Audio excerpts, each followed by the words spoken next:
विवाह के प्रकार, काइंड ऑफ मैरिज, शादी के प्रकार। विवाह कितने प्रकार के होते हैं? विवाह होते हैं 8 प्रकार के। पहला विवाह होता है प्राजापत्य विवाह, जो प्रजापति दक्ष का हुआ था उसे कहा जाता है प्राजापत्य विवाह।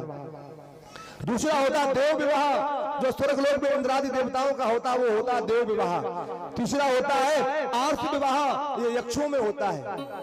चौथा होता है प्राजापत्य विवाह, जो हम लोगों में संपन्न होते हैं, भावना डलवा के विवाह करे जाने कहते हैं प्राजापत्य विवाह।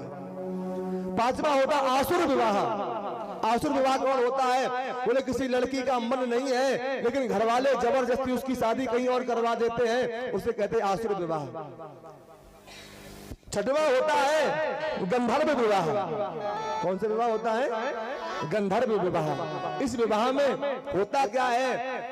वर कन्या को पसंद करता है और कन्या वर को पसंद करती है। दोनों किसी मंदिर में जाकर के भगवान के सामने खड़े होकर के नारायण को साक्षी मान करके अंगूठी इत्यादि पहना करके विवाह कर लेते हैं, उसे कहा जाता है गंधर्व विवाह, जो दुष्यंत जी का शकुंतला मैया के साथ हुआ। आप सबने कथा सुनी है। सातवां विवाह होता है राक्षस विवाह।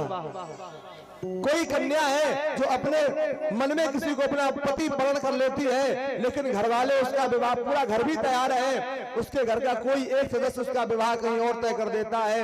वो कन्या अपने प्रियतम को बुला लेती है और भाग करके विवाह कर लेती है, उसे कहते हैं राक्षस विवाह, जो भगवान श्याम सुंदर का हुआ था मैया रुक्मिणी के साथ में। और आठवां विवाह होता है पैशाच विवाह, जिन विवाहों के बारे में आप लोग अखबार में पढ़ते हैं, टीवी में देखते हैं, रेडियो में सुनते हैं। आजकल जो ये रेप इत्यादि के कार्य हो रहे हैं, ये सब पैशाच विवाह के अंतर्गत आते हैं।